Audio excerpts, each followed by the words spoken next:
En primer lugar, agradecerle a Miguel que nos haya y que nos brinde este momento, este espacio para nosotros muy importante.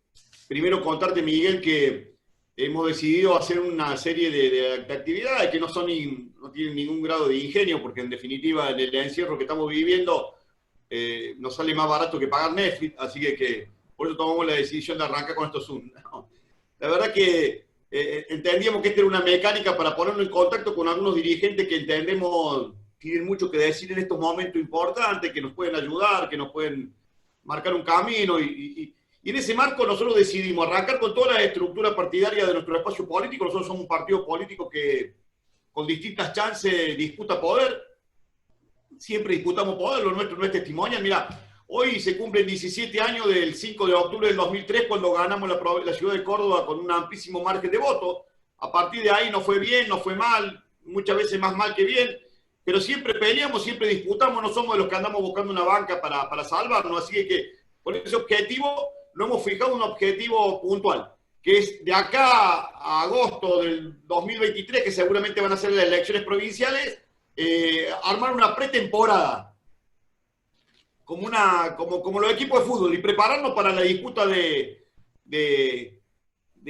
la provincia, donde entendemos que si Dios y la Virgen quiere y si nosotros nos organizamos con inteligencia podemos tener una chance.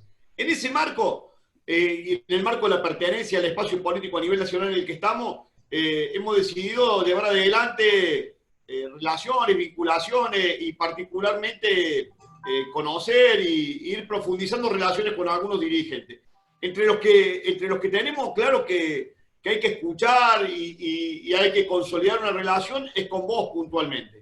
Entonces, en este Sultan, algunos amigos que hemos invitado que claramente por ahí no son autoridades partidarias, pero por lo general están todas las autoridades partidarias de los 26 departamentos de la provincia de Córdoba, los presidentes seccionales, los dirigentes y encargados de cada uno de los circuitos. Nosotros tenemos una estructura partidaria extremadamente diseminada, que necesita empezar a tener letras para poder trabajar en cada uno de sus territorios, para poder hablar con su gente, para poder llegar con algún mensaje claro y contundente. Así que en ese sentido, libertad absoluta para poder hablar, porque nos hemos planteado primero que la conversación que nosotros llevamos acá tiene la reserva propia de reuniones entre dirigentes políticos. Segundo, la idea es que esto nos sirva, particularmente a nosotros nos sirve enormemente, pero también te puede servir a vos, Miguel, como un dirigente con absoluta trayectoria y proyección nacional, como para ir consolidando relaciones con gente que no pretende otra cosa. Nosotros honramos la amistad, no somos de los que nos colgamos el cogote de nadie, ni le pedimos a nadie que haga nada porque nosotros no seamos capaces de hacer. Así que eso te da una libertad absoluta de saber que no está tomando ninguna decisión y que te vamos en algún momento plantear alguna cuestión. Esto te da libertad. Nosotros entendemos que nuestros dirigentes, a los que admiramos, debemos darle toda la libertad para que se puedan manejar con la tranquilidad. Dicho estas cosas que lo quiero decir, a Miguel lo conocí en el Senado de la Nación cuando entré allá en el 2009.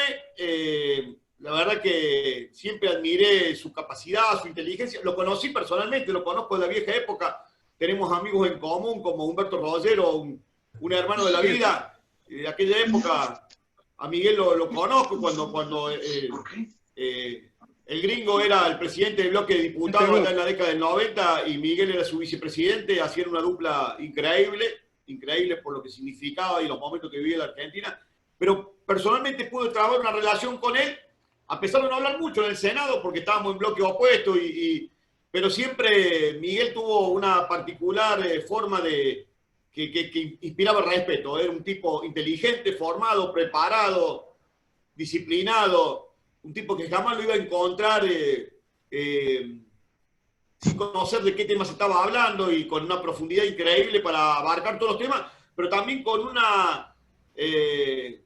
un criterio de sentido común para respetar la palabra empeñada. Si Miguel te decía esto es blanco y a pesar de que la cosa venía complicada, era blanco. Y si te decía que era negro y no lo iba a cambiar ni empujones de su forma de pensar, y eso a mí hace que lo respete. Después el tiempo nos fue consolidando. La primera vez que tuve contacto de darle la mano así, charlar con él así en el Senado, fue después de la noche del matrimonio igualitario, donde cruzó todo el recinto del Senado y yo estaba saliendo porque estaba un poco emocionado ahí porque me había puesto medio estúpido y me vino a abrazar y me pareció un gesto de una nobleza increíble. Pero bueno, a partir de ahí, después la vida nos fue juntando y quiero decirte, Miguel, que nosotros valoramos muchísimo estos momentos que vos nos estás brindando. No quiero andar con vuelta ni con salamerio, simplemente darte la posibilidad que arranquemos, que nos termines contando cómo estás viviendo el momento, cómo ves esta circunstancia en particular. Te hemos escuchado y te estamos siguiendo con mucha atención. Nos gustaría que nos dé un pantallazo general de cómo estás viviendo este momento en particular de la Argentina, políticamente, las circunstancias. Tenés una mirada muy, muy personal y muy corajuda de este momento de encierro. Bueno, con la libertad absoluta y seguramente vamos a ir arrancando después con un montón de preguntas que tenemos acá que hemos tratado de sintetizar. Así que Miguel, bienvenido. Estos son tus amigos del Frente Cívico y algunos amigos míos que te quieren escuchar y que te queremos disfrutar. Bueno, muchas gracias, Luis. Y la verdad para mí es un honor participar en esta reunión del Frente Cívico. Córdoba es una provincia fundamental de la Argentina y en Juntos por el Cambio tenemos un reconocimiento especial a Córdoba por el resultado electoral que hemos tenido, el apoyo masivo. Todavía llevo en mi recuerdo esa noche maravillosa que vivimos allí en la Plaza de la Libertad cuando cerramos la campaña con Mauricio Macri. Y estaba vos también esa noche y la multitud, la gente acompañándonos. Y yo creo que es posible construir un camino de recuperación de la Argentina. Creo que hay un debate cultural central que tenemos que dar para abordar, digamos, lo que yo denomino el problema estructural del país. Es discutir realmente qué país queremos. En el mundo hay cosas que no se discuten. No se discute el capitalismo, no se discute que los gobiernos tienen que respetar el concepto de lo que se denomina democracia liberal, que no es liberalismo económico a ultranza, es liberal porque es una democracia de alternancia, de respeto de la ley, de la división de poderes. Los países que crecen respetan esas reglas, el Congreso, la independencia del Poder Judicial y fundamentalmente el derecho de propiedad, la visión de que ser emprendedor, ser empresario, ser comerciante, generar trabajo es bueno en la sociedad. Lamentablemente en la Argentina tenemos una construcción cultural basada en una cultura que yo denomino el pobrismo, que es una deformación de la doctrina social de la Iglesia. La Iglesia argentina siempre tuvo una gran gravitación y hoy la tiene en el mundo a través de la figura del Papa. Y la doctrina social planteaba que el pobre había que ayudarlo a salir de la pobreza e incorporarlo en el mundo del trabajo, en los sectores medios, tener una visión ascendente en el plano social, como lo tuvo la Argentina de mis padres o de los abuelos, de que pensaban que en el estudio y en el trabajo estaba la salida. Bueno, esta visión del pobrismo, todos pobres, todos uniformemente pobres, más justa la Argentina si es pobre, es lo que estamos construyendo ahora, lamentablemente con esta cuarentena interminable. Único país del mundo que lleva y va a llevar casi 700 días, 200 días, 7 meses. Sí. 200 días. Y bueno, no sabemos qué va a pasar el 12 de octubre, lo más probable es que también prolonguen. Por lo tanto, me parece que estamos frente a la construcción de un escenario social de una pobreza extrema con una fuerte marginación, con un porcentaje de pobreza que hoy está dando vuelta ya en el 50%. Si no abrimos y convivimos con esta realidad, con el virus, nos cuidamos responsablemente en el plano individual, pero volvemos a recuperar el mundo del trabajo, la Argentina está perdida. Esto lo quiero decir de cara a este proceso que están viviendo todo el país y un retroceso en el plano institucional extraordinario, con cierre de fronteras, con provincias que no dejan pasar a otros.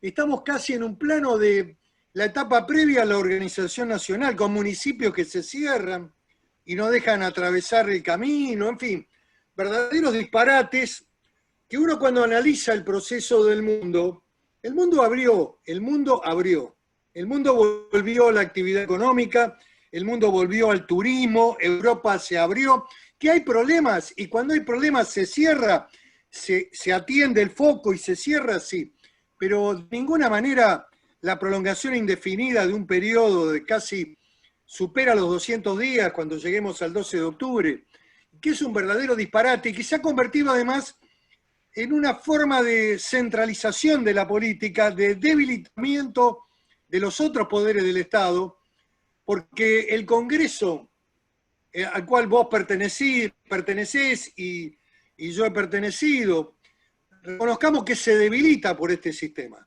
No es lo mismo el debate presencial, no es lo mismo la discusión frente a la sociedad en el plano presencial que esta delegación informática que indudablemente debilita al Poder Legislativo. Y el Poder Judicial ha estado largamente de feria, se abrió la feria para dejar en libertad cientos de miles de presos peligrosos en la Argentina, especialmente en la zona del AMBA y la provincia de Buenos Aires, donde el número debe haber sido muy alto, tal vez nunca lo sepamos, pero que configuraba un verdadero compromiso desde el punto de vista casi electoral con los que estaban presos, que votan en la Argentina, lamentablemente, porque en una época perdían el derecho cívico de votar, pero ahora votan, y con sus familiares. Y esto ocurrió de cara a la sociedad. No solamente salieron gente que estaba comprometida con situaciones ligadas a investigaciones en la administración pública, sino también delincuentes peligrosos, narcos, asesinos, que hoy están agobiando y asolando la provincia de Buenos Aires, la ciudad de Buenos Aires y también distintos lugares del país, porque ha aumentado los niveles de inseguridad de manera muy notable. Lo que digo es que lo que está ocurriendo en la Argentina, cuidado que puede ser funcional a un proceso político, donde el que maneja el Estado, maneja los recursos, maneja los planes, maneja el asistencialismo, el IFE, ese puede reproducir poder. Son modelos muy parecidos al de Venezuela o al cubano, en donde la estructuración social pierde el centro vital de la clase media, realmente movilizadora y además con libertad para resolver las instancias y los procesos de la vida del país, y pasa a una estructura oscura conformada o configurada con actores que son los gerentes de la pobreza y el gobierno repartiendo planes. Este modelo, no digo de que sea la intención del gobierno de Fernández, pero parecería que la verdad va a ocurrir, inevitablemente va a ocurrir. Por eso digo, cuidado con este tema. Y cuidado también con procesos que yo he vivido. Ustedes a lo mejor, hay muchos jóvenes que no se escuchan, pero el proceso de la participación de sectores de la iglesia con muy buenas intenciones, en las villas, los curavilleros, pero cuidado con eso, ¿eh? Los procesos insurgentes en Argentina en los 70 empezaron de esa actividad, de muchos curas que deformaron la doctrina social de la iglesia y pasaron directamente a la teología de la liberación y a la guerrilla. Las dos grandes deformaciones de la doctrina social son la teología de la liberación y el pobrismo. Deformación tremenda que muchas veces el Papa, como un error, auspicia y anuncia. Y bueno, y creo que cuando a veces la iglesia se mete en lo político hay que dar el debate, hay que discutir esto, porque de lo contrario consolidamos pobreza, consolidamos marginación y estamos liquidando el destino de los argentinos, de los jóvenes, que ven en el horizonte de Seiza la única salida. Así que quería decirlo esto porque lo digo en los medios de comunicación, no es que lo digo en Zoom privados. Y lo que digo generalmente en privado lo digo en público. Digo que es importante ganar esta batalla cultural en los medios de comunicación, en la sociedad, en las instituciones, en el mundo de la empresa, en las cámaras, en la política. Es importante volver a recuperar esa visión ascendente en el plano político y social, esa visión de un capitalismo nacional que genere respeto por los que producen, por el mundo del trabajo, por el estudio, por el mérito. Es un país realmente increíble la Argentina en este momento. El presidente desconoce lo que significa el esfuerzo, el mérito, y el Papa sale a respaldarlo con una cita del Evangelio. Estamos realmente en problemas. Hay como una construcción de una visión clasista de la vida en donde solamente ser pobre da una superioridad moral. Realmente, los pobres hay que ayudarlos para que salgan de la pobreza y para que puedan construir una mirada de ascenso en la vida, de construcción y de trabajo, y de que los hijos puedan estudiar y ser mejores que los padres. Esto es lo que nosotros aprendimos de nuestros viejos. Mi viejo era un tipo limitado, tenía 6º grado apenas, era semi-analfabeto, le había costado mucho terminar el 6º grado, pero también era sabio, a la vez era sabio, como muchos padres de mucha gente de mi edad, en donde las limitaciones culturales o intelectuales que tenían las suplantaban por esa sabiduría de saber que el hijo tenía que estudiar, que tenía que trabajar y que por ese mecanismo iba a andar bien en la vida. Así que hay que volver a reconstruir esto. Nosotros hemos perdido esta centralidad del debate político, ha ganado este mundo cultural de las izquierdas, como dicen los españoles, esta visión de que todos tienen que ser iguales, todo el igualitarismo estúpido que determina que un inmigrante a la Argentina, le abrimos las puertas, comete delito de narcotráfico y después no lo podemos echar porque tiene familia, porque... A ver, si vos rompiste el pacto de convivencia social en la Argentina y sos extranjero, te tenés que ir, cumplís la condena y te vas. Ese es un país serio que cuida a sus nacionales y que protege además también a su país. Pero bueno, acá toda esta visión de creer que los que usurpan tierras o se apoderan de terrenos que son propiedad del Estado o propiedad privada, no es delito. Bueno, todas estas deformaciones, que la culpa siempre la tiene el policía, no el delincuente, todas estas deformaciones son derrotas culturales que hemos ido también convalidando y que si no damos el debate de frente, de cara a la sociedad, la Argentina cada vez va, digamos, es un debate también de valores, es un debate donde de construcción, digamos, de ideas centrales de cómo se puede crecer. El otro día hablaba con un empresario importante de la Argentina. No hay ningún país del mundo que crezca si no tiene una visión del capitalismo, si no tiene división de poderes, si no tiene una justicia fuerte, si no tiene un gobierno con equilibrio, si no funciona el Congreso, si no se respeta la propiedad privada, si no se respeta la libertad, si no se respeta la división de poderes. Esos países, si no se cumplen esas reglas, son países marginales, que no tienen destino en el mundo. Son países pobres, de consolidación estructurada de pobreza extrema, en donde la clase media emigra o se va, como en Venezuela, se va. Así que bueno, esto me parece que es el tema central, el corazón del debate. Después hay algunos temas coyunturales, yo veo, para ya terminar, veo un fuerte debilitamiento de la figura presidencial. El valor de la palabra del presidente se ha ido deteriorando, ha perdido la centralidad, el medio, ese equilibrio que planteaba en su discurso de campaña, de que él iba a hacer equilibrio entre las fuerzas más duras, más radicalizadas. Creo que está emergiendo claramente el verdadero liderazgo y la autoridad política dentro del frente de todo, que es la figura de la vicepresidenta, con sus planteos históricos, digamos, sus temas siempre obsesivos, justicia, medios. Acaban de dictar un decreto que ha destruido la industria del Internet y de la televisión, que incluso impacta en muchas pymes del interior que dan televisión por cable. Les ha colocado el decreto la calidad de servicio esencial y están proyectando además una empresa estatal para prestar Internet. Lo que va a ocurrir es que nadie va a invertir. El mismo día que hicieron el decreto de servicios esenciales de Internet y del cable, Chile anunciaba el 5G. Lo que quiero decir que el mundo, en ese tipo de actividades, es un mundo de inversión privada. Lo de Vicentín, que para Córdoba fue muy caro, muy importante, porque la hizo reaccionó como a Santa Fe. Digamos, la principal actividad privada, fundamentalmente privada de la Argentina, que genera divisas. Ahora vemos cómo el gobierno elimina 3 puntos de retenciones porque quiere captar divisas de las exportaciones de la agroindustria. Pero lo de Vicentín fue un hecho altamente negativo. Como es tan negativo lo que acaba de decir el embajador en la OEA, Raimondi. Un verdadero disparate, donde uno ve al canciller y al presidente haciendo de comentaristas.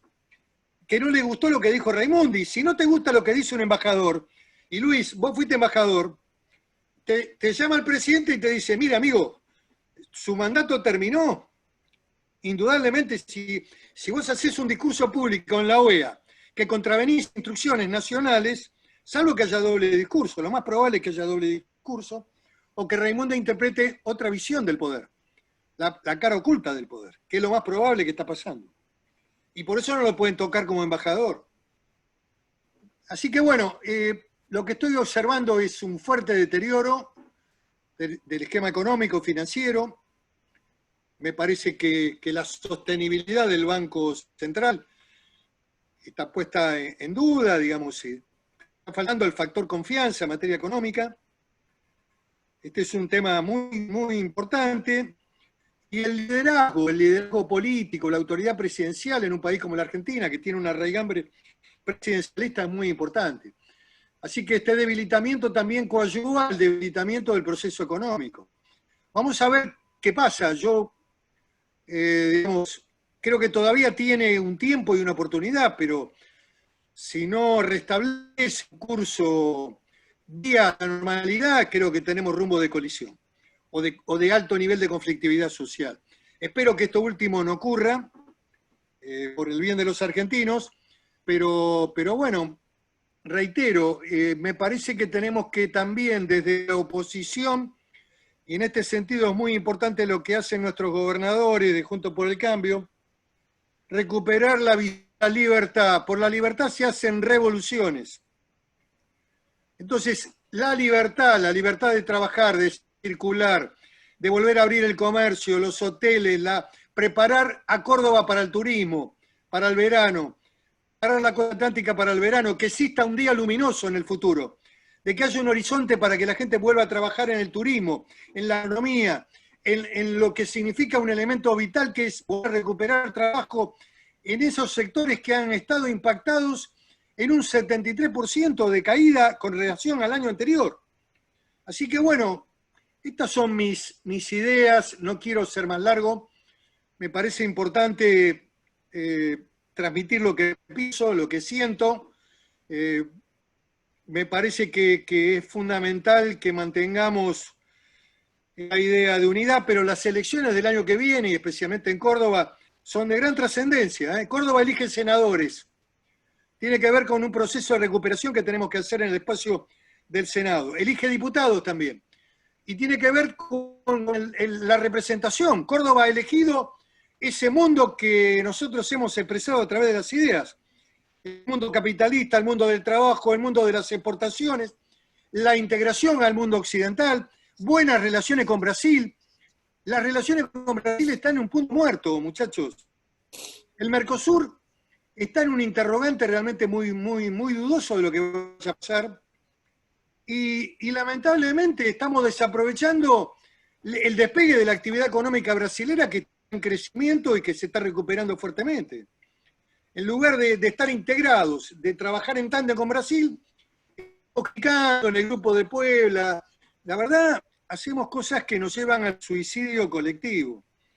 Creo que asumir el desafío de vivir afrontando esta realidad, porque no podemos esperar a la vacuna. Ojalá la vacuna llegue mañana, pero en el mientras tanto nosotros tenemos que volver a recuperar el trabajo, la producción, el empleo, la actividad económica y cuidarnos de manera individual, cuidarnos sin hacer locuras en el plano social, pero volver a recuperar los vínculos, porque el daño va a ser irreparable para el país si continúa esta política de restricciones a la libertad y de cuarentena indefinida que hace también a la conveniencia y el interés del poder político nacional de mantener todo centralizado en el Poder Ejecutivo.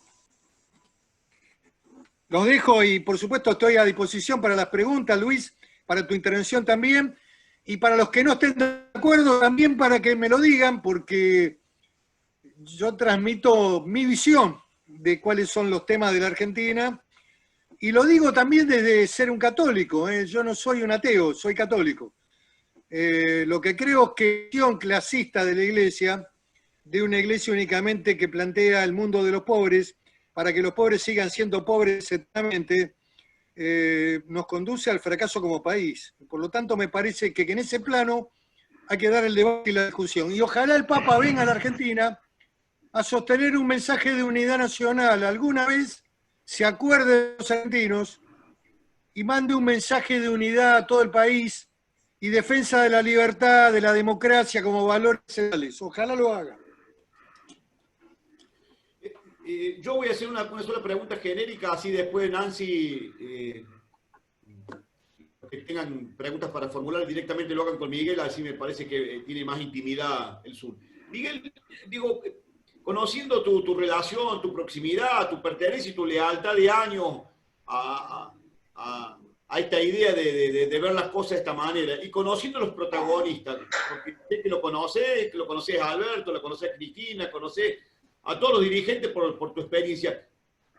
¿Vos ves viable que esta gente en algún momento intente entender estas cosas? No digo darte el 100% de la razón, porque en definitiva sería también, pero entender, buscar un equilibrio al medio. Alberto, que parecía que pintaba como un tipo que podía llegar a tener alguna cuota de prudencia. ¿Vos crees que por lo que escuchás, por lo que hablas, por lo que te consultan, que eso puede ser posible, o decididamente lo que hay que hacer es prepararse para que estas contradicciones se profundicen?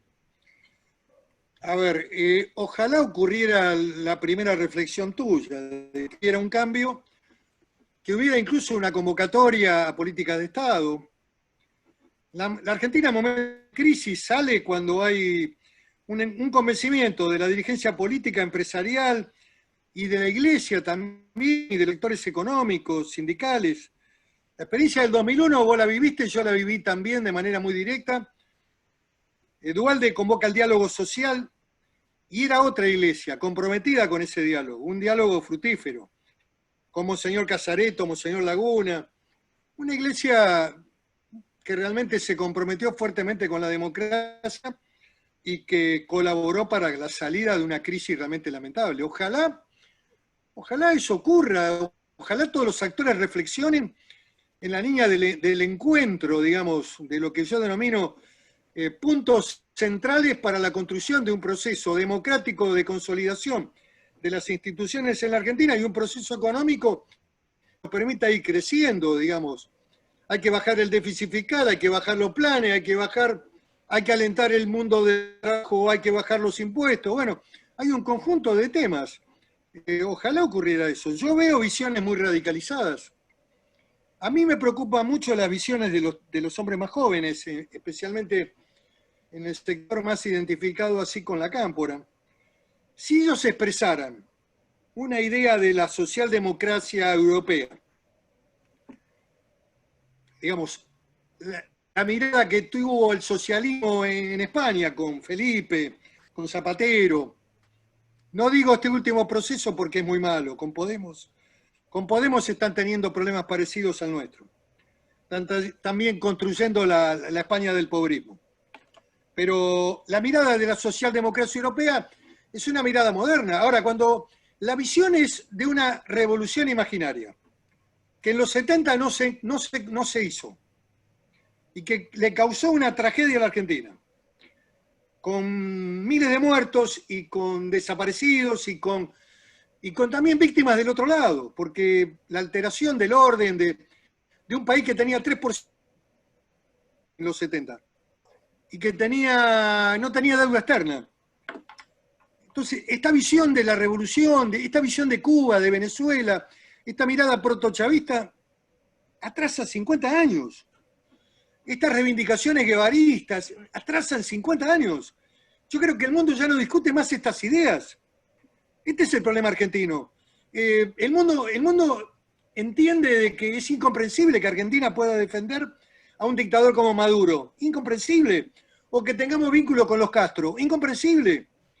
un país que realmente estuvo llamado a ser uno de los países más importantes del mundo en el siglo pasado, a principios del siglo, que esté discutiendo este tipo de ideas. Me preocupa la construcción cultural en la Argentina, con periodistas formados o con especialistas en medios formados en las universidades públicas que se nutren también de estas ideas, de esta visión de una revolución imaginaria, de un mundo sin empresas,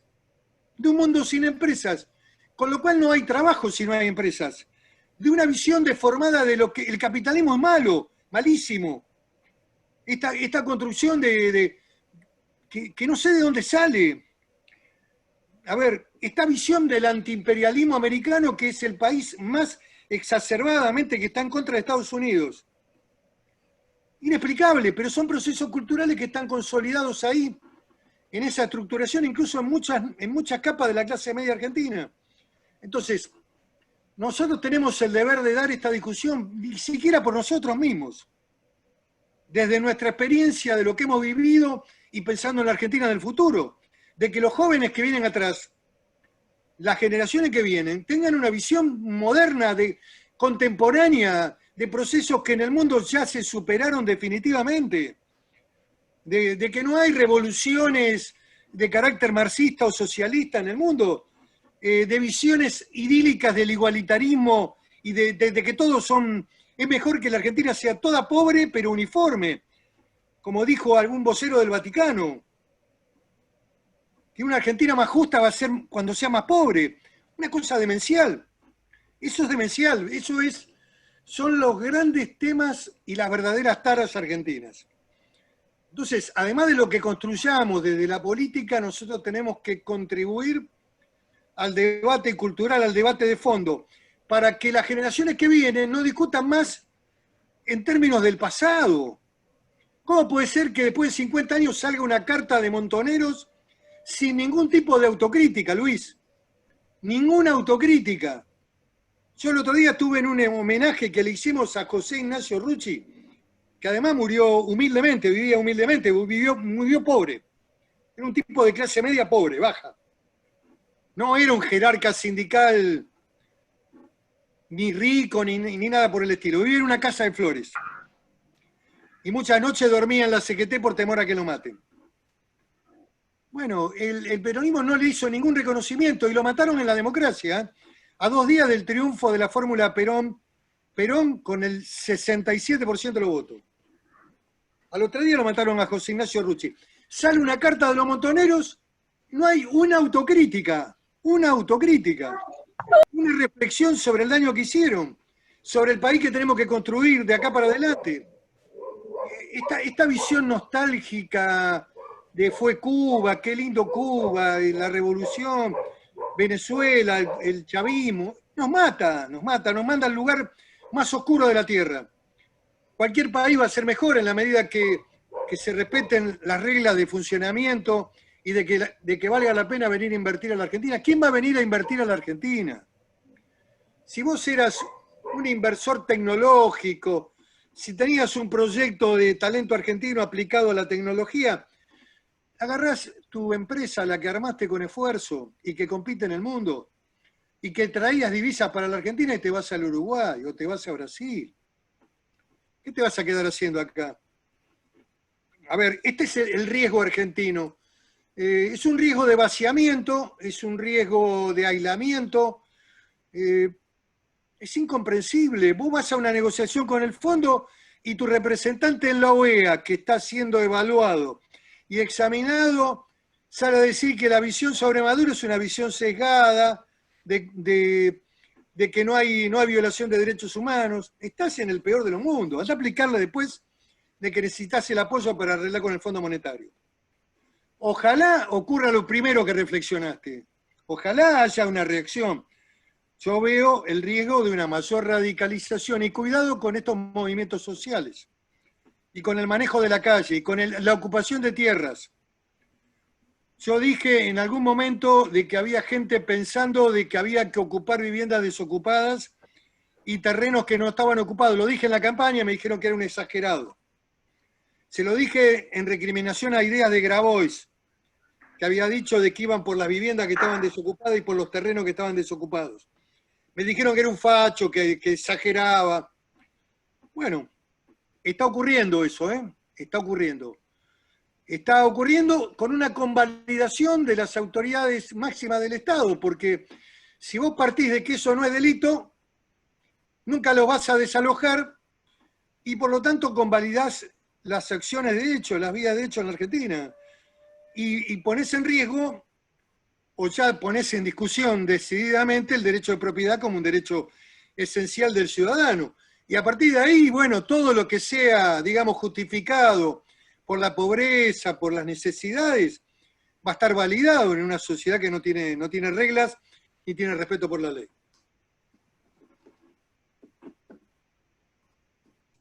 Bueno, Miguel, muchas gracias. Bueno, te cuento que hay muchos anotados que han levantado la mano para hacerte preguntas y tengo otras preguntas que han hecho por privado. Pero bueno, podemos empezar con Humberto Benedetto, que es el primero que está en la lista. Humberto, te escuchamos. Sí, buenas tardes a todos. Miguel, un gusto escucharte. Luis Juez, como siempre digo, un placer verlos juntos.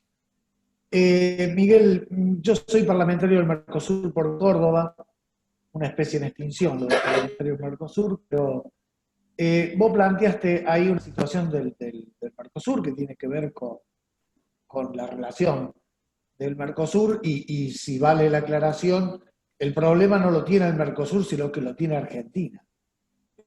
Bajo los nuevos tratados, los países y sus congresos aprueban las relaciones con los de libre comercio, país que aprueba, país que ingresa, y si Argentina no aprueba, se va a quedar afuera de la posibilidad de ingresar a 500 millones de ricos, por ejemplo, que significa la Unión Europea. Pero en el pensamiento mágico de los muchachos está la salvación china. ¿Qué opinión te merece la relación con China o qué crees que debería plantearse la relación con ese país? Bueno, tu pregunta es muy importante y además parte de la preocupación de la continuidad del Mercosur, de lo que significó la integración latinoamericana y el proyecto de exportación y comercialización en bloque. Yo creo que corre serios riesgos y vos marcaste un punto de va a ser la aprobación por los parlamentos de Brasil, de Paraguay, respecto al Tratado de la Unión Europea que firmó Macri, y que nos abre y nos abría a la Argentina un mercado impresionante. Si el Congreso argentino no vota esto, estamos fuera del Mercosur y estamos fuera del mundo. Quedamos aislados. Y yo creo que en el gobierno hay una visión mágica de China. Y yo creo que es muy compleja esa visión. Digamos, un mundo de Argentina pro-China abre un conjunto de interrogantes en términos de la seguridad continental, abre una relación altamente compleja con Estados Unidos, que ya de por sí la base esa militar o base técnica que tiene tecnología tiene China, ya también plantea una grave duda que tampoco Macri la resolvió en su momento, debemos decirlo. Pero a ver, ir a ponerse de rodilla con China, entregarle la ideología, también interactuar y fijar el precio de los commodities en la Argentina. Vos sabés que el flete es uno de los factores del precio. El control del mercado, el control de la salida. Cuidado con el tema chino. Con China tenés que tener relaciones pragmáticas. Podés venderle, podés comprar, tenés que tratar de que tu balanza comercial sea más o menos nada, que no te desmantelen con la tecnología barata que ellos tienen o la textil barata, porque produce un quiebre en el proceso de fabricación nacional, pero tenés que tener claro cuál es el ámbito de...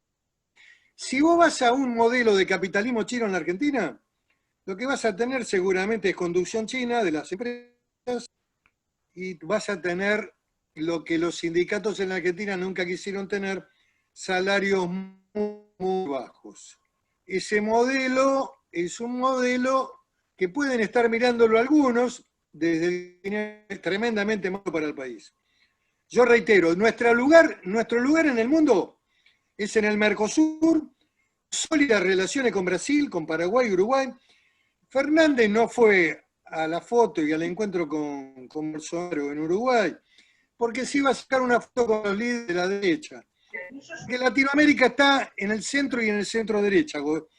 Chile está en manos de Piñera, Duque gobierna Colombia, Bolsonaro Brasil, la calle Pou Uruguay, Paraguay está Marito Agdo, y la verdad, este mundo de oscuro de Puebla no existe más en Latinoamérica, no existe más. Así que yo tengo una visión crítica respecto a ir a depender de China o ir a hacer acuerdo país-país y entregarse en una relación de subordinación con China. Yo creo que nuestro lugar está con Occidente, buenas relaciones con Brasil, consolidación del Mercosur, acuerdo con la Unión Europea y excelentes relaciones con Washington. Ese es Occidente. Ahí estamos y pertenecemos. Nancy, antes que le dé la palabra para corroborar una cosa que dice Miguel, les cuento, de la experiencia nada más. Ustedes saben que Ecuador inició un proceso en su momento con Correa, esto que dice Miguel. Dificultad económica, Ecuador no tenía muchas posibilidades, salvo el petróleo, en su momento se cae el barril de petróleo de $98 a 24. Entonces empieza a buscar financiamiento y ¿quién aparece? Los chinos. Los chinos se convierten en el primer financista de la economía ecuatoriana y empieza a poner plata en infraestructura, construyen 6 centrales hidroeléctricas, vías de acceso que jamás soñaron los ecuatorianos. Hoy, en estos momentos, no la oposición, una parte del gobierno reconoce que Ecuador se convirtió en una republiqueta china, por eso que dice Miguel. O sea, nosotros lo vemos muy lejos, pero eso es así. Los chinos, una vez que te desembarcan, parece que te prestan y que son boludos porque tienen los ojitos, están durmiendo, entonces como duermen los vamos a cagar. Son terriblemente inteligentes. Los tipos han copado el 73% de la deuda ecuatoriana es con el Estado chino. O sea, con lo cual los tipos manejan, absolutamente no pueden manejar la moneda porque Ecuador tiene dólares y depende, no puede imprimir su moneda, la hace la Reserva Federal. Pero eso que dice Miguel, que parece una locura, les quiero contar que en Latinoamérica, Ecuador está viviendo un proceso de entrega absoluta de su economía a China, de eso que fue una de las principales excusas que tuvo el Fondo Monetario. Desde el domingo a la mañana, si no te recuerdo el domingo a la mañana, todo de tarde, no me acuerdo bien. Miguel, de una rigurosidad increíble. No sé quién sigue con la pregunta. No, Luisito, perfecto, coincido plenamente. Digo que hay que mantener relaciones pragmáticas, inteligentes. Yo no digo romper con China. Lo que digo es comercializar con China y tratar de agregar valor agregado a nuestra producción primaria, que ese es el tema importante. Si le podés vender cerdo que producís en la Argentina, vendéselo, porque son muy malos. Tuvieron que pasar por el rifle sanitario a millones de cerdos. Tienen problemas de sanidad y cada tanto te instalan una pandemia. Pero bueno, el mundo le va a pedir explicaciones a China dentro de poco tiempo sobre el último acontecimiento del COVID. 160 países, con Estados Unidos a la cabeza, que han firmado un documento pidiendo explicaciones de qué pasó con este tema del COVID-19.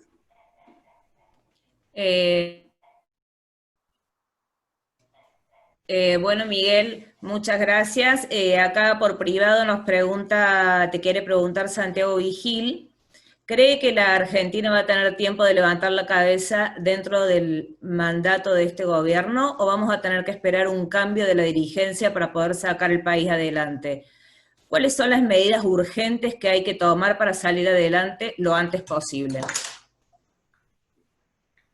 Para mí la primera medida es restablecer la normalidad. Con cuidado personal, individual, con mucha difusión de las reglas de convivencia en una sociedad que tiene que hacer como ha hecho el mundo, que abrió, que salió y que bueno, se está cuidando, está volviendo a actividad económica en todos los lugares. Y en donde hay un foco, bueno, habrá que atenderlo y lógicamente ahí tendrá que haber una contención de tipo sanitaria, de cierre momentáneo, pero el mundo tiene que, en la Argentina hay que volver a la normalidad. Cuando uno analiza el mapa de Google de la Argentina, es el único país del mundo, junto con algunos africanos, en donde no se colan los aviones de vuelo comercial de integración adentro del país. Un verdadero disparate. Un verdadero disparate. Entonces, bueno, el tema de qué pasa con el mundo del turismo, ¿Qué pasa con los hoteles? ¿Qué pasa con la gastronomía? ¿Qué pasa con las industrias? ¿Qué pasa con las pymes? ¿Qué pasa con la construcción? ¿Cómo puede ser que no se pueda trabajar o construir a cielo abierto? Bueno, 50% de caída en la construcción en la Argentina comparado con el año anterior. 73 en materia de hotelería y gastronomía, de caída en relación al año anterior.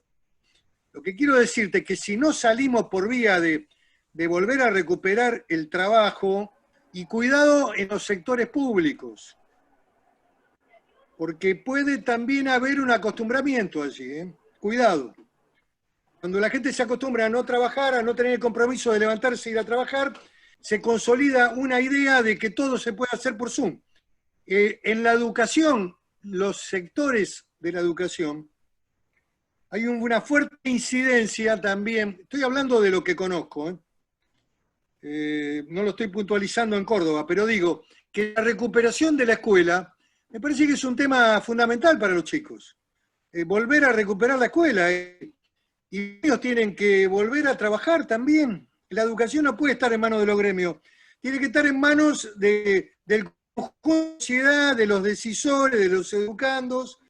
Para eso está destinada la educación. Si no, los gremios quedan en Argentina, no vuelven nunca más a la actividad.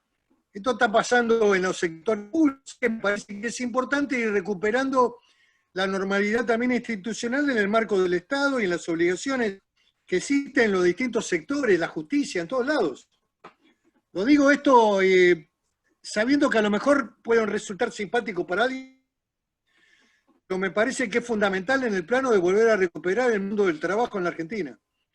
Y a cuidarnos desde lo individual y también a cuidar contingencias sociales multitudinarias que lógicamente ponen en riesgo. No estoy hablando de subestimar el problema, sino de convivir con el problema. Ojalá salga, repito, ojalá que la vacuna la tengamos en 30 días, pero lo veo con dificultad y no podemos estar supeditados a la apertura laboral en la Argentina y a volver a producir en la Argentina hasta cuando aparezca la vacuna. Me parece un suicidio de la gente y de los argentinos.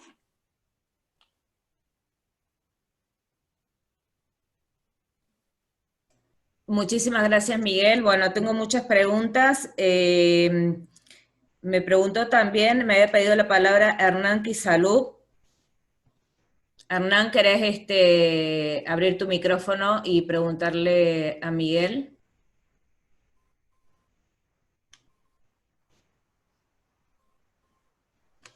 Hernán.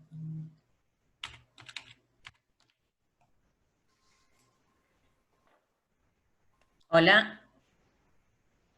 Bueno. No, tiene mala conexión. Tiene mala. Amiga. Así que le mando un abrazo grande, Julio.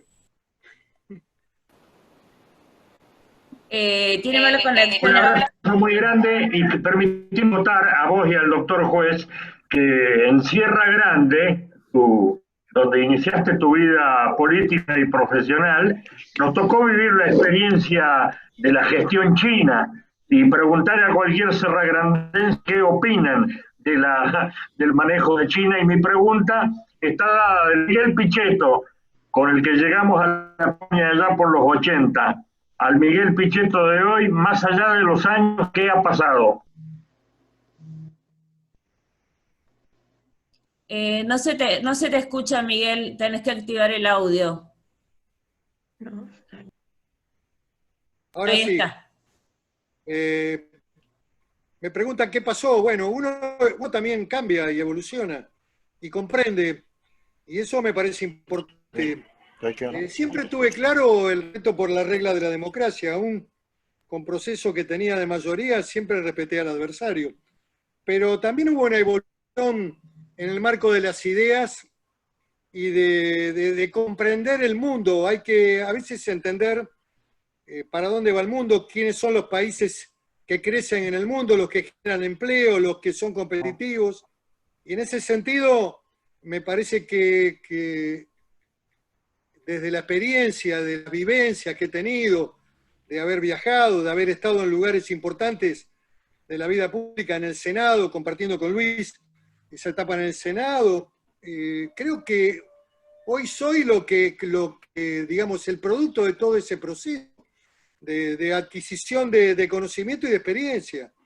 No soy el mismo que tenía 34 años y era intendente de un pueblo de 20.000 habitantes. Quizás fueron mis momentos más felices, era joven, y lo recuerdo eso con un enorme cariño, como a Río Negro, como San Antonio, las grutas. Pero bueno, en este proceso de la vida, los que no aprenden son los que nunca evolucionan, así que creo haber evolucionado y creo que hoy estoy bien conmigo mismo, con lo que pienso y con lo que expreso. Eso es importante. A veces tuve que defender ideas sobre las que no estaba de acuerdo. Lo hice por disciplina política, por compromiso institucional, por el lugar que ocupaba. Hoy estoy más coherente yo y entonces me siento más pleno. Te mando un abrazo, Julio. Bueno, muchas gracias, Miguel. Gracias, Miguel.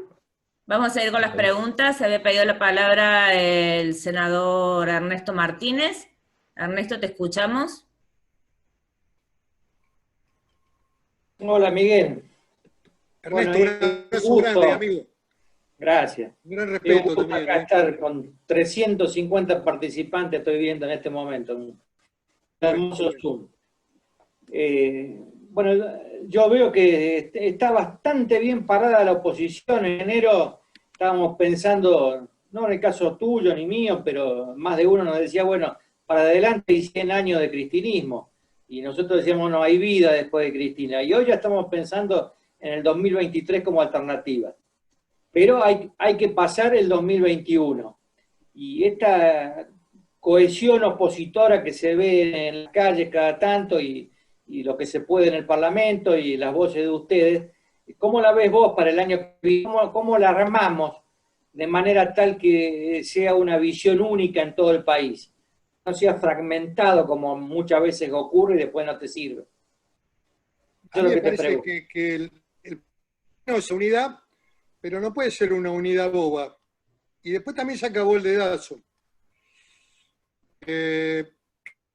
Los representantes en cada provincia, porque son elecciones estaduales o provinciales, tienen que tener legitimidad y territorio, Ernesto.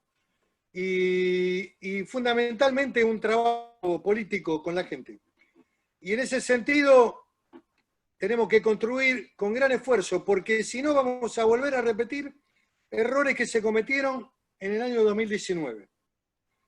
Yo siempre creí en el éxito y en el triunfo electoral. Cuando me sumé a la fórmula de Juntos por el Cambio por la convocatoria que me hace Macri, lo hice convencido de las ideas que se sostenían, aun cuando había habido errores. Pero el mundo de Mauricio Macri era un mundo más identificado con estas visiones que hablamos esta tarde: capitalismo, integración al mundo, Mercosur, buenas relaciones con Brasil, con Estados Unidos, con Europa, digamos, el mundo del trabajo. Algunas cosas se hicieron mal, sí, pero lo importante, lo central era eso. Y me parece que el desafío es de tener digamos, va a haber que abrir un espacio también para las primarias. Hay que evitar que las primarias sean derogadas. A mí me parece fundamental que no se deroguen. Es un instrumento que va a servir para que Juntos por el Cambio se consolide con representaciones políticas que sean genuinas y que no sean producto bueno, porque va fulano, va mengano. No lo estoy diciendo por Córdoba, lo digo en forma general en todo el país. Estoy haciendo mucha política en la provincia de Buenos Aires.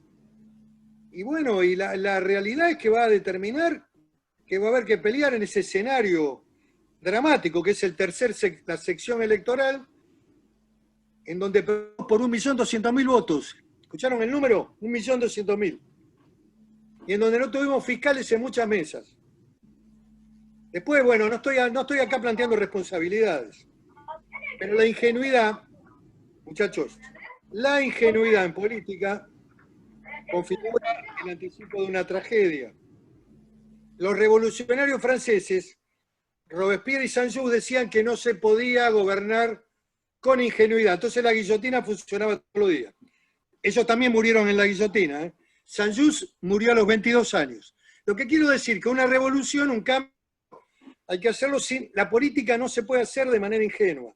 Vos no podías darle la plata a los gerentes de la pobreza, a los Chino Navarro, a los Pérsico, a los Grabois, a las cooperativas, para que te repartan la plata y hablen de Cristina.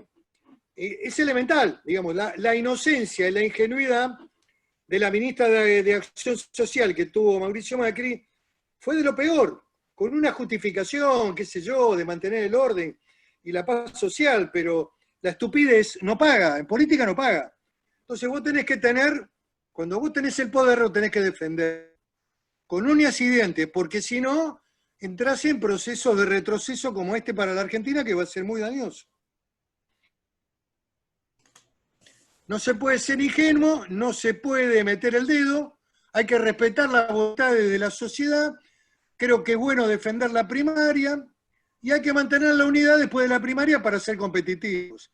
Esta es mi visión, pero es una visión general que tengo sobre todo el país y sobre el modelo de unidad que si no lo haces sobre la base de decisiones de cúpula que llevan al error. Llevan al error. Bueno, muchas gracias, Miguel. Gracias. Un abrazo, Ernesto. Y quiero reconocerte tu sabiduría en el plano jurídico. Siempre tu palabra era una palabra ponderada en el marco del debate jurídico en el Senado, en los temas de derecho. Un gran respeto te tengo, ¿eh? Un abrazo grande. Gracias, Miguel. Bueno, vamos a continuar con las preguntas. Había pedido la palabra Sandra Suárez. Te escuchamos, Sandra.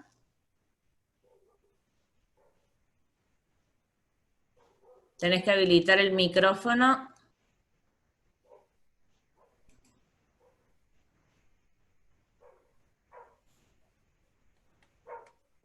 Sandra. Ahí está. Ahí está, ahí se te escucha. Perfecto. Buenas noches. Miguel, las preguntas son las siguientes. ¿Cuál es la construcción política que puede plantearse la oposición? ¿Es el camino de terminar con la grieta? Y si es así, ¿con quiénes?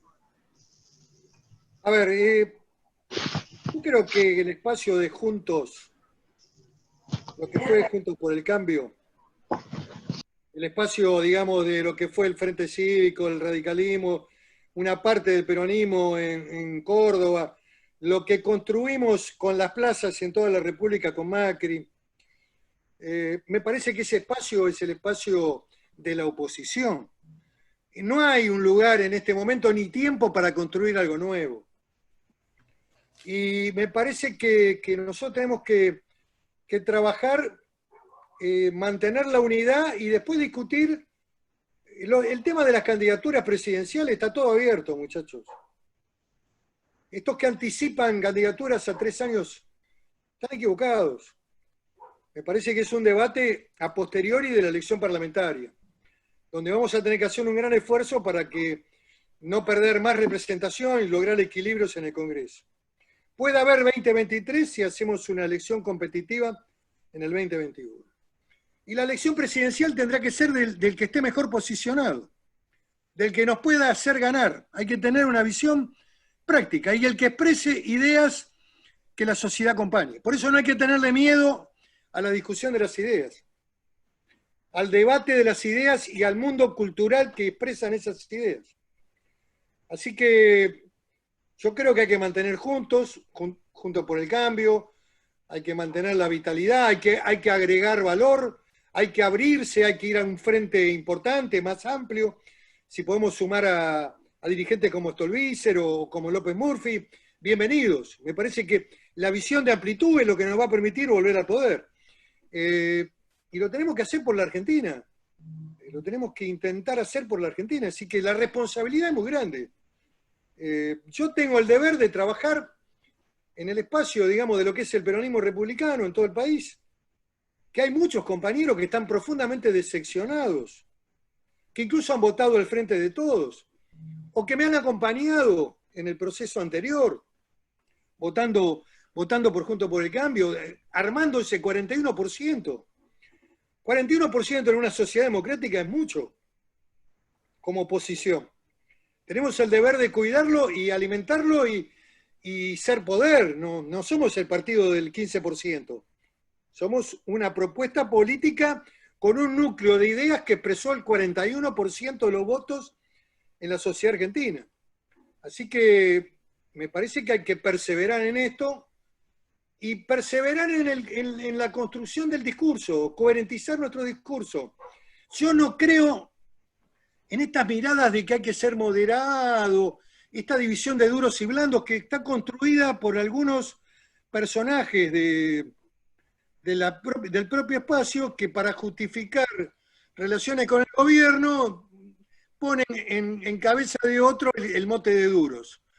Lo digo esto respetando a todos, pero es un error, porque la política es bueno ser racional, moderado, responsable, no decir cosas indebidas, pero también tiene la etapa que yo denomino del conflicto. Y el conflicto, cuando viene, hay que abordarlo y dar la batalla, porque si no lo das, podés también tener una imagen de extrema debilidad que la gente no te va a acompañar. La política, que es como la guerra, hay una etapa agonal. Hay una etapa de negociación y hay una etapa agonal. Hay una etapa, ojalá la Argentina pueda construir democracia de alternancia y conciliación sobre la base de política de Estado. Pero bueno, mientras tanto, nuestro proyecto tiene que ser nítidamente claro. Si vos me preguntás en el plano ideológico dónde deberíamos estar, te digo del centro a la derecha. Porque para socialdemocracia, para izquierdas, para PC, para ideas radicales protochavistas, cubanas, está el gobierno. Entonces, del centro hacia la derecha y hay que evitar que se pierdan votos con los Gómez Centurión de turno o con los Labaña, donde perdiste los votos. Perdiste 7% de votos en un voto perdido. No hubo ni siquiera el concepto de voto útil utilizado en la campaña electoral como propaganda. El voto útil hubiera hecho imposible que Labaña sacara 6 puntos, 7 puntos. Porque era un voto perdido. Era un voto que nos hubiera permitido llegar a la segunda vuelta. Entonces, no hay que comprar humo. No hay que comprar humo. Hay que cohesionar a todas las filas democráticas detrás de un proyecto político para intentar llegar al poder en el 2023. De lo contrario, puede ser muy tarde después, ¿eh? Bueno, muchísimas gracias, Miguel. Vamos a continuar con las preguntas. Están anotados para preguntar Adrián Vitali y después Juan Pablo Peirone. ¿Te escuchamos, Adrián?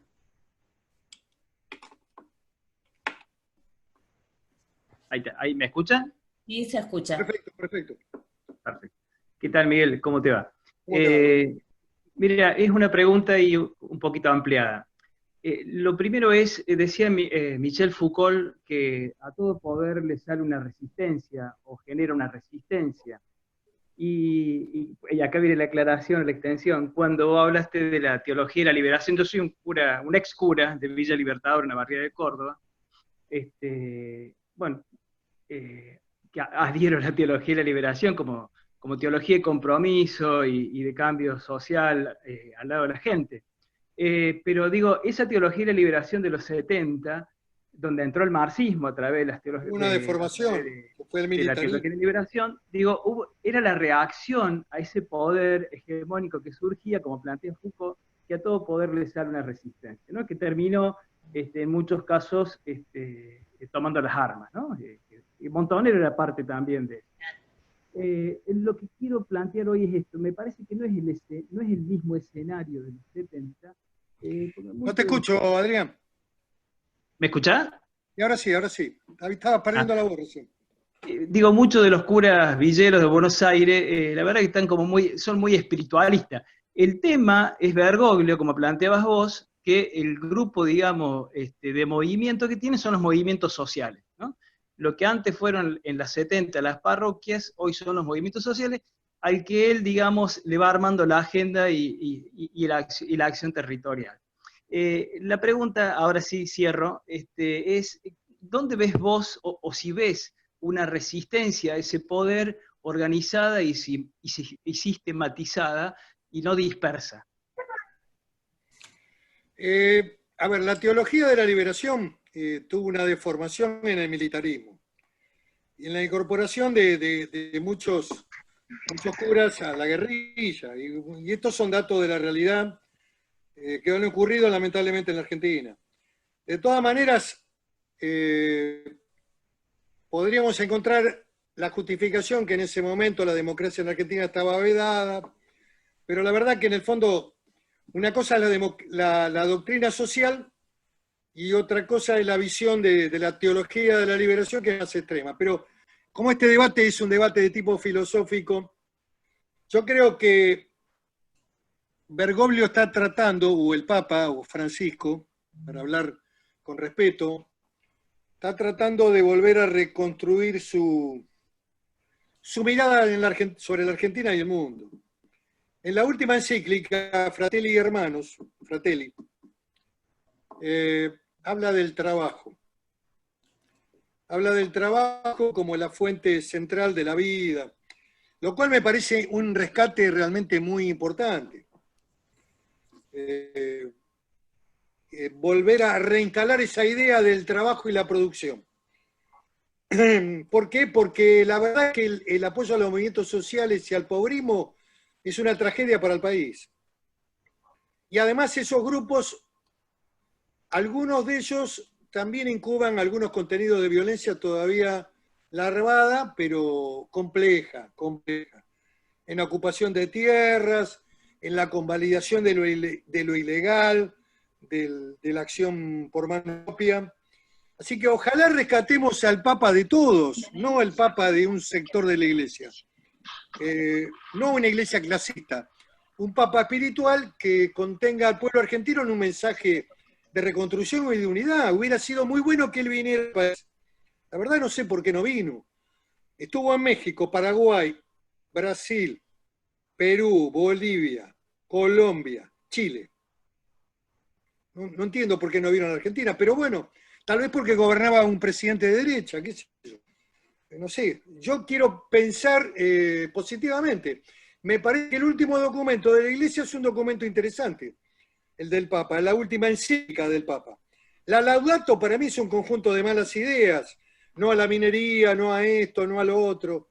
Pero bueno, este documento me parece que es más profundo y creo que también vuelve sobre los pasos de esta visión del pobrismo y de los movimientos sociales que son complicados en el funcionamiento, porque generan estructuras económicas muy concentradas con plata del Estado. Algún día van a tener que dar explicación sobre los recursos que reciben del Estado. Adrián, se ha silenciado tu micrófono. No se te escucha. No sé si querés agregar algo más. No. No se te escucha, Adrián.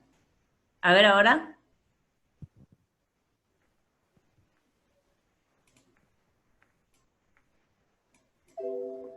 No. Bueno, dejamos abierto este debate. Bueno. A mí me parece importante. Me parece importante las ideas que él planteó y me parece importante profundizar este debate y esta discusión. Y hay que seguir la actualización del Papa, que también me parece un hecho significativo, que tiene también una mirada respecto a lo institucional.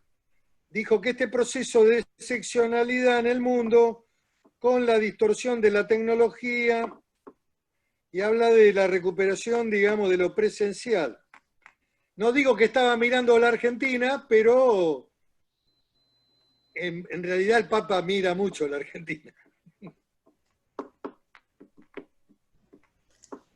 Bueno, muchísimas gracias. Vamos a continuar. Había pedido la palabra, seguía Juan Pablo Peirone. Juan Pablo, te escuchamos. ¿Qué tal? Muy buenas tardes. ¿Me escuchan bien? Perfecto, Juan. ¿Qué tal, Miguel? La verdad que feliz de escucharte. Y solo plantearte un tema que sufrimos los dirigentes del interior durante el gobierno de Mauricio, que fue la ausencia de voluntad política real de generar poder en el interior y hacer participar a los referentes. Es decir, la ausencia absoluta de intenciones reales de crear una estructura en el interior. Nosotros aquí, yo soy de Río Tercero, en la provincia de Córdoba, tuvimos 4 años al frente de la delegación de PAMI de toda esta zona del interior, un kirchnerista acérrimo que se encargó sistemáticamente de fenestrar todas las buenas intenciones que tuvo el gobierno con el PAMI. Cuando vino esta suspensión de los tratamientos al 100% de parte de los pacientes, fue una caótica la relación nuestra con nuestros jubilados, porque reclamaban esa cobertura que tan bien, según ellos, lo sostenía, ¿no? Con lo cual yo tengo una clínica, soy médico y tenía que recibir la crítica permanente hasta reuniones de jubilados frente a mi clínica, tratándole una respuesta porque había caducado el 100%. Venía el interventor de fabricaciones militares a Río Tercero. Nosotros tenemos como ícono nuestra fábrica militar, es para nosotros de una tremenda importancia en la zona, y nunca en las 2 veces que visitó en su inicio la institución, fuimos recibidos, habiéndolo esperado prácticamente 2 o 3 horas en la puerta de la fábrica, a pleno rayo del sol, pero ni siquiera recibir. Te quiero dar ejemplos para plantearte que nunca hubo voluntad de generar en nosotros, los dirigentes del interior, que somos los que ponemos la cara todo el día, los que llevamos adelante un proyecto de gobierno, y eran a quienes la gente veía y reclamaba, la posibilidad de interactuar con nuestros referentes para poder al menos dar una Se cortó. respuesta. Nosotros muy duro, no pudimos tener ningún tipo de relación, y cuando le planteé a Marcos Peña todas estas situaciones que realmente nos dejaban en una situación incómoda frente a la gente a cual nosotros éramos sus referentes, me dijo, nosotros no vinimos a asaltar al Estado, me dijo. Le digo, pero no puedes sostener un kirchnerista acérrimo al frente de la delegación justamente del PAMI, necesitamos esos lugares de poder para generar alguna alternativa y crecimiento nuestro. Si queremos generar estructura, necesitamos esos lugares. Y me dijo, me minimizó la situación, me dijo que el poder se buscaba de otra forma. No sé, Miguel, vos, y pensando en el futuro, si estás de acuerdo en esto, o qué planteas. Comparto lo que acaba de decir, y esta visión naif, duranbarbista de la política, que sigue a veces nutriendo a algunos actores del PRO, ha sido la causa de todos los males. La verdadera tragedia de Macri, de una elección que no podía perder, está en la estructuración del pensamiento duranbarbista, de creer que la gestión es el único importante, y después las redes, y la política presencial, la relación humana, tener efectores, que se denominan actores, efectores, en las distintas realidades territoriales para poder propagar, interactuar, desarrollar y hacer pensar a la sociedad. No, eso no, dejárselo en manos del enemigo. La plata, dásela a los movimientos sociales para que digan que se la manda Cristina. Y los gerentes de la pobreza se sigan enriqueciendo. Y sigan armando cooperativas. A Grabois lo inventó el gobierno junto con la ministra Stanley y el señor Quintana. Era poco menos que el representante del Papa en la tierra, Grabois. No lo conocía nadie, lo inventaron, el macrismo inventó Grabois. A ver, lo hizo dirigente social y le dio una multinacional cartonera. Hoy manejan el negocio del cartón, que es uno de los negocios más importantes que tiene la capital. Y bueno, viejo, no tenés perdón, no tenés perdón de Dios. El problema es la política. Es como decía el asesor de Clinton, no era la economía, la política. Vos tomaste el gobierno, vos tenías que armar una estructuración política en todos lados. Y incluso el triunfo electoral del 2017, ojo, esto que les digo, lo hablo con Macri, y lo reflexiono con él, y lo veo mañana a la mañana. Tengo un desayuno previsto con él, para poder hablar de los temas del país, de la coyuntura. Hablo una vez cada 10 días, o una vez por semana, cuando me llama. Y lo defiendo públicamente. Cosa que no hacen algunos que estuvieron al lado o tuvieron cargos importantes. Así que me parece que en este sentido fue uno de los más graves errores, por tener gente que no entendía cómo funciona el sistema político en la Argentina, por tener una visión duranbarbista que cree que la política no es necesaria, de que el mundo se comunica con una computadora, con un telefonito, y es individual, toda esa masturbación intelectual de que el teléfono suple la voluntad política, la construcción, no existe en ningún lugar del mundo eso, a pesar de que la tecnología ha evolucionado de manera extraordinaria y nos permite este tipo de reuniones. Pero vos tenés que tener una construcción política, una estructuración, si no, no tenés fiscales, si no te pasan por arriba como nos pasaron por arriba en la tercera sección electoral de La Matanza, Loma de Zamora, toda esa parte, no teníamos ni fiscales en las mesas. ¿Sabe quiénes eran los fiscales? Muchas señoras del barrio norte que iban a hacer de control, a fiscalizar las mesas de La Matanza. ¿Sabe qué? Los fiscales de la Cámpora estaban con la policía bonaerense, con los cuales estábamos peleados, porque la gobernadora había intentado hacer unas purgas, qué sé yo, y purgas que no terminaron nunca, tuvieron 4 años de purga. Entonces la bonaerense era solidaria con los fiscales de la Cámpora. Llegaba 5 minutos tarde a una mesa y el presidente de mesa estaba puesto por la Cámpora. A ver, la estupidez no paga. En política no paga la estupidez. ¿Cuándo fuimos importantes? Cuando salimos a la calle.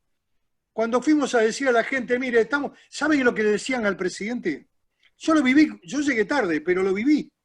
En la primaria lo viví, porque yo hice campaña recorriendo la Argentina y el presidente lo llevaban con el tubo de seguridad a un lugar y lo sacaban inmediatamente sin saludar a nadie, porque algún pelotudo, alguno de estos personajes, este ecuatoriano que estaba ahí cerca, con esas encuestas truchas, porque eran encuestas truchas. A mí una noche antes de la primaria me dijeron que ganábamos por 2 puntos. Me lo dijo la persona que estaba en el máximo nivel del gobierno, no el presidente. Pero le decían a Macri que la gente no lo quería, que le iba a tirar piedras. Todas estas construcciones que lo alejaban de la sociedad, de la gente, de los pueblos. Y inviable. Cuando salimos a la calle, la gente estaba. La gente llenaba la plaza sin colectivo ni choripán. Como en Córdoba, como en Santa Fe, como en Rosario, Mar del Plata, Bahía Blanca. En todos lados. Multitudes. Si nos hubiera durado 10 días más la campaña, no perdíamos, muchachos. Si hubiéramos hecho 5 plazas más en el conurbano profundo, Avellaneda, Lanús, Ramos Mejía en La Matanza, Loma de Zamora, no nos paraba nadie. Si duraba 15 días más la campaña, ganábamos las elecciones en el balotaje. Pero bueno, ¿qué va a hacer? Esto fue una experiencia muy frustrante en términos de la pérdida del poder. Porque hay daño autoinfligido. Daño autoinfligido.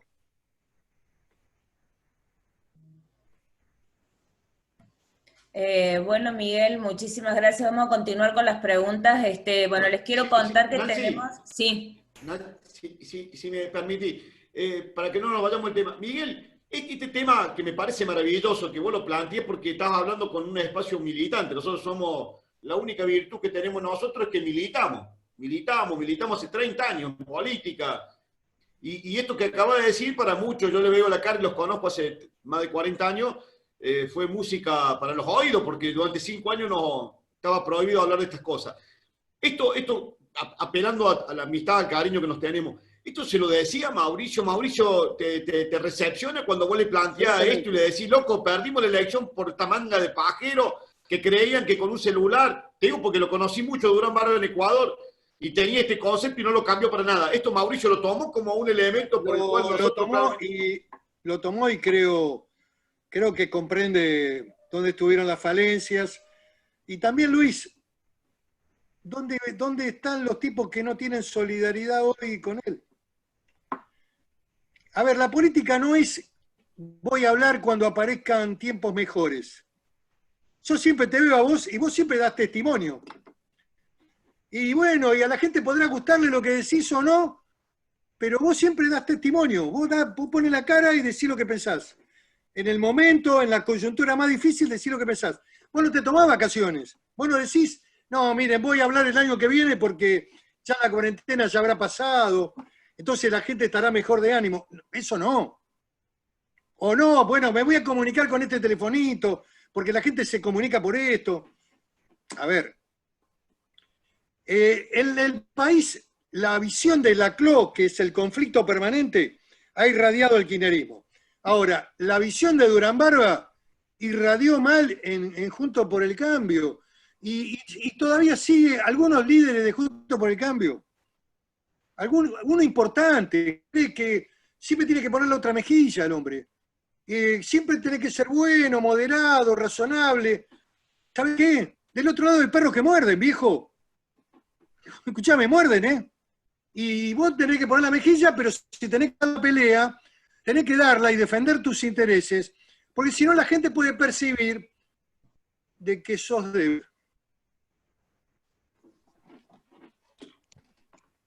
Qué bien, qué bien. Excelente. Bueno, gracias Miguel. Bueno, te cuento que tenemos un listado interminable de gente que quiere hacer preguntas y también tenemos muchas preguntas en el chat, con lo cual vamos a avanzar. La idea es que esta charla concluya a las 20:30, así que no vamos a tener mucho tiempo, capaz que nos entran 2 preguntas cortitas más. Bueno, por supuesto que ameritará otro encuentro más que tendremos que realizar, Miguel. ¿Cómo no? Vamos a hacer otro, ¿cómo no? Bueno, tiene la palabra Asandri, Guillermo Asandri.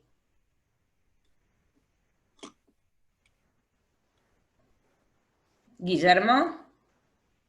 Sí, estoy habilitando el micrófono. ¿Qué tal? ¿Qué tal, Miguel? Excelente. Ante todo, agradecerte porque la charla ha sido tremendamente interesante y agradecerte el tiempo. Yo quería preguntarte fundamentalmente por esta decisión histórica que está tomando en este momento la justicia con respecto al tema del Peraltun y esta modificación que se está tratando. ¿Cuál es tu opinión con esto? Que yo creo, y como los medios lo están diciendo, que es fundamental para el futuro del desarrollo de lo que queda de esta parte política, ¿no? O sea, la han tildado de histórica y me parece que tiene esa importancia. Me gustaría saber qué opinas, Miguel, de ese tema. La Corte tiene por delante en el corto plazo un desafío realmente importante. Tiene que ratificar sus propios actos. En la acordada 4 y en la acordada 7 la Corte ya se expidió sobre este tema. En la 4 dijo que no se podían pasar los jueces de una jurisdicción a otra sin el aval del Congreso y del Consejo de la Magistratura. En la 7 dijo que los jueces de mismo rango de la Justicia Federal podían ser transferidos. Ya opinó la Corte. Me parece que el fallo de la Corte en los próximos días está preanunciado. Me parece que la Corte tuvo en ese momento una mayoría de 4 votos, o de 5 votos, no sé, creo que 4 de los integrantes votaron esa línea, y la coherencia en la Corte es muy importante, porque de lo contrario podrían traer en supuestos de contradicción o causales de juicio político. Después, me parece lamentable el esfuerzo del gobierno en batallas menores. Además, la verdad, desde el punto de vista incluso hasta de la defensa de la vicepresidenta, estos jueces ya habían opinado. Estos camaristas ya habían ratificado sus actos en la Cámara. Si la presidenta tenía intención de incidir en otros planos, tenía que trabajar fundamentalmente en la Casación y en la Corte Suprema. No debería hacerlo tampoco, pero digo que la verdad que ha gastado una energía extraordinaria en debates de menor cuantía. La reforma, mal llamada reforma judicial, es una mera ampliación de los jueces federales de Comodoro Pi, de los jueces penales federales de Comodoro Pi. No hay ninguna reforma judicial. La verdadera reforma judicial la votamos en el 2014 de común acuerdo en el Congreso. Recuerdo muy bien la participación del senador Martínez, que es el sistema acusatorio, que es el que está vigente en Córdoba y también en muchas provincias, donde funciona el juez de garantía, donde hay un rol preponderante del fiscal. Entonces, todas estas ampliaciones de juzgados resultan totalmente innecesarios y son batallas perdidas anticipadamente, porque no van a ir en nada en beneficio, digamos, de las causas que están tramitando judicialmente, que están en la instancia del tribunal oral. Pero bueno, la Corte me parece que va a resolver bien y creo que puede ser nuevamente un límite a algunas discrecionalidades que están ocurriendo hoy. No se olviden que la Cámara de Senadores también ha judicializado el protocolo, y también en la Cámara de Diputados ha habido una presentación judicial frente a cuestiones de votaciones que son muy sensibles, que se han votado y que son las que vienen futuras, como el impuesto a la riqueza, o como otros impuestos que crear, que son todos arbitrarios e inconstitucionales, porque son impuestos que se cobran 3 veces, bienes personales, lo pagás en el ABL, lo pagás en el bienes personales, lo pagás en impuesto a la herencia y lo pagás ahora con un impuesto a la riqueza. Una locura. Un país que tiene que salir por la vía de la producción y de la empresa, es castigado duramente ese sector. Me parece inviable, pero bueno. Me parece que estos son debates que hay que dar también, de lo que defendemos y de lo que representamos. Muchas gracias, Miguel. Gracias, Miguel. Muchas gracias, Guillermo. Bueno, me están informando del equipo de Miguel, que Miguel tiene que estar listo para dar una entrevista que hoy sale por TN. Así que, bueno, vamos a tomar Tengo como tiempo, ¿Qué? ¿Tenés tiempo para una pregunta más? ¿Puede ser? Hacemos 2 preguntas más. Perfecto. 2 preguntas más. Dale. Bueno, estaba después de Guillermo, estaba anotado Kili Benítez. Hola, ¿qué tal? Buenas noches a todos. Felicitaciones a Luis y a todo el equipo, y las palabras de Miguel, la verdad que no es más ni menos que la motivación que muchos ciudadanos, y en nuestro caso como militantes, dirigentes del interior, que tenemos que poner el hombro al gran desafío que tiene. Yo creo que hablar de lo vigente, de lo que esperábamos, por lo menos para los que manejamos información y tenemos cierta formación en esta actividad que nos apasiona, como es la política, lo que a mí dentro de todos esos conceptos que se habló, me gustaría conocer la opinión, Miguel, con respecto a si hay viabilidad política de incorporar a sectores. Por ahí tenemos juicios en Juntos por el Cambio, ejemplo, sectores de los trabajadores, y cuando me refiero a los trabajadores organizados, a gremios, sindicatos que tienen centenares y centenares de dirigentes que son honestos y que defienden a sus trabajadores. Por ahí la población tenemos en general como una mala palabra el gremio, el sindicalismo, el sindicato. La pregunta concreta es ver si desde el espacio en el cual usted se ha incorporado, diríamos, en los últimos tiempos en Juntos por el Cambio, y bien representó la candidatura a vicepresidente, de poder incorporar esos sectores, porque me parece humildemente que si no ampliamos el espectro, aparte de dirigentes personales que usted mencionó, tanto de derecha y centro-izquierda como López Murphy y Margarita Stolbizer, me parece que para llegar al poder y sostenerlo y mantenerlo, deberíamos incorporar o mirar ese tipo de sectores. Solamente eso, Miguel, una reflexión sobre el tema. Comparto tu mirada. De hecho, te digo, yo tengo reuniones con muchos gremios que no comparten este encolumnamiento tan rígido detrás del actual gobierno, y que están viendo cómo sus bases están perdiendo el empleo formal. El impacto de la cuarentena prolongada y la inexistencia de paritarias este año es un golpe a la cabeza de esos dirigentes. Cuidado, ¿eh? Cuidado en lo que ha pasado con el poder adquisitivo de la gente y de los jubilados. Recuerden cuando votamos la fórmula previsional, una instancia, digamos, de oportunidad negativa. El gobierno venía de ganar, venía de una fiesta, y se le ocurrió hacer una reforma del índice previsional, que no era malo, era muy bueno. 70% inflación, 30% aumento del salario.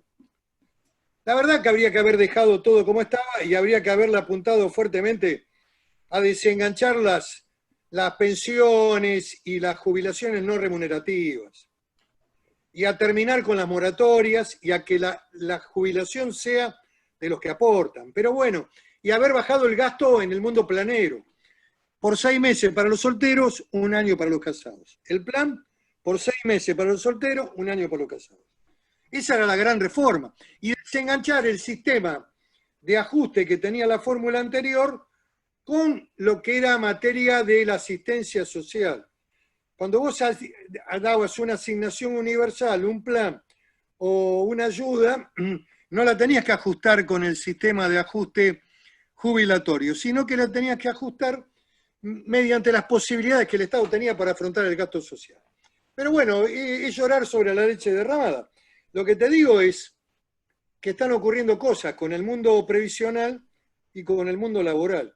Los trabajadores este año no han tenido ajuste salarial, ni en el sector público ni en el sector privado, salvo algunos sindicatos excepcionalmente, como camioneros, el resto prácticamente no ha habido. ¿Por qué? Porque están defendiendo empleo. Y porque están perdiendo empleo vigorosamente, porque este es un modelo que manda el suicidio colectivo a toda la Argentina. Por lo tanto, lo que se pierde primero es el empleo. Esta consigna, quédate en casa, hacé gimnasia, qué sé yo, mirá televisión, determina, aún para el sector público que tiene garantizado el sueldo, una pérdida del poder adquisitivo irreparable. Irreparable. Entonces, hay que estar muy atento, hay que hablar con los sindicatos, hay que volverles a decir que se sale por el lado del trabajo, que hay que volver a recuperar el trabajo y tienen ellos que representar a los trabajadores y hay que plantear un debate más moderno, amigo, porque necesariamente vamos a tener que reformar las normas laborales, especialmente en la PYME, en el sector PYME. Nosotros tenemos que ir a sistemas de contratación, que lo dijimos durante la campaña y lo habíamos hablado con Macri, que eran los sistemas parecidos a la estructura de la obra pública, de la obra de los trabajadores de la construcción. Fondo de desempleo, ahorro previo, cuando termina la relación laboral porque hay un proceso de caída de esa pyme en el mercado, la posibilidad de salir rápido y la posibilidad también que si la pyme se recupera, inmediatamente el trabajador vuelve a ser restituido en el trabajo. Digamos, es imprescindible de que las pymes tengan un régimen laboral distinto al de las grandes empresas.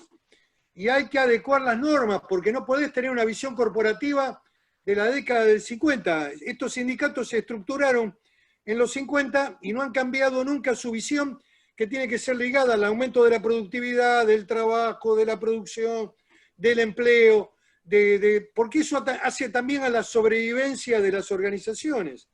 Si las organizaciones pierden empleo, dejan de tener sustento y lo más importante para el sindicalista es que deja de tener legitimidad y representatividad. Bien, tenemos otra pregunta más de Daniel Acef y luego de Beltrán Corbalán. Daniel, ¿te escuchamos? Sí, buenas noches. Bueno, gracias Luis por esta invitación. Y bueno, un gusto Miguel y mi mayor de los respetos. Siempre te escucho, te veo y la verdad que estoy contento y orgulloso de haber podido colaborar y trabajar con vos de cerca. Simple una reflexión que me preocupa. Esta señal hay que dar a Corte y he aprendido en lo largo de mi vida que cuando las Cortes empiezan a pronunciarse en contra del gobierno de turno, hay como un termómetro, una señal que va anunciando algo de cómo va el gobierno y la debilidad de un gobierno. Eso por un lado, el tema del dólar, un dólar a 150, el conflicto con el campo, que lo veo que no hay marcha atrás, el reclamo del campo, que es totalmente justo, pero imposible para el gobierno, ¿no? Que sería llevar la paridad del dólar del Banco Nación, que descontándole, ¿no?, lo que se descuenta el soja, un dólar de 50 pesos el del campo a 150, porque el productor utiliza, paga impuestos, vive, come y compra los insumos a un dólar de 150, pero le liquida un dólar a 50. Todo este contexto que estamos viendo, creo que ya en 8 meses Fernández ha dilapidado lo que un gobierno necesita para gobernar, que es la credibilidad. No tiene crédito en la sociedad, nadie le cree, está en una situación muy complicada. ¿Vos cómo lo ves? ¿Cómo puede terminar los 4 años de gobierno un esquema político que está desgastado, cuestionado, y ya el tema de la pandemia, esta cuarentena eterna, ya nadie se engaña de que es una cortina de humo, porque si normalizan la situación, se sincera como se están sincerando algunos rubros cuando se lo empieza a normalizar. ¿Qué opinas vos, Miguel, de cómo va a continuar este gobierno? Yo no veo que termine bien esto. Bueno, Daniel, muchas gracias por participar y gracias por el apoyo que nos diste del espacio del peronismo republicano que acompañamos la propuesta electoral del año 2019, donde abriste el local ahí en Córdoba, junto con el Pájaro, que sé que está viviendo una situación de recuperación, está con coronavirus, pero bueno, me parece que está mejor, así que aprovecho también a mandarle un saludo. Lo que sí coincido es en el debilitamiento, digamos, en la pérdida de autoridad, digamos, y del liderazgo, que es un factor complejo en la Argentina, y especialmente en el presidente, que tiene que estar explicando permanentemente que es él el que gobierna, y cuando la palabra presidencial se devalúa es en anticipo de mayores debilidades en otros planos. No tengo la bola de cristal, pero indudablemente aparece un poder que siempre estuvo, que algunos medios quisieron ocultar, que en realidad la fórmula era una verdadera anomalía. Yo siempre dije que la fórmula no estaba en las relaciones de poder, no era la fórmula, porque Fernández solo no podía haber sido candidato a nada. No lo estoy despreciando, lo que estoy diciendo es un dato de la realidad. La fórmula, el poder estaba en la figura de la vicepresidenta. Esto está apareciendo hoy con mucha nitidez y con mucha centralidad por el manejo de las cámaras, en fin. Y por una agenda que se está construyendo en el plano político, ¿no? La centralidad de una agenda preocupada por lo judicial, que obliga indudablemente a la Corte a existir, porque si la Corte no actúa, pierde también toda credibilidad y se sume en el desprestigio. Así que son eventos que vamos a ver cómo se suceden. Que hay oportunidades todavía para el gobierno, y las puede tener, en la medida que el presidente vuelva a un espacio más del centro moderado, en la medida que vuelva a reconstruir el diálogo con la oposición, en la medida que todos aportemos un poco a la visión de la recuperación de la Argentina, a bajar el gasto público, a dejar de dar planes a tontas y a locas, a volver a recuperar el trabajo como motor de la economía. En fin, si esos caminos se dan, todavía hay una oportunidad. Si esos caminos no se dan, creo que vamos con rumbo de colisión. Vamos rumbo al iceberg, como ese famoso barco que se hundió, ¿no?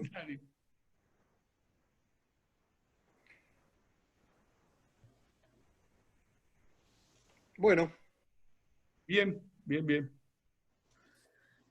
Un abrazo grande, Daniel. Un abrazo grande, Miguel.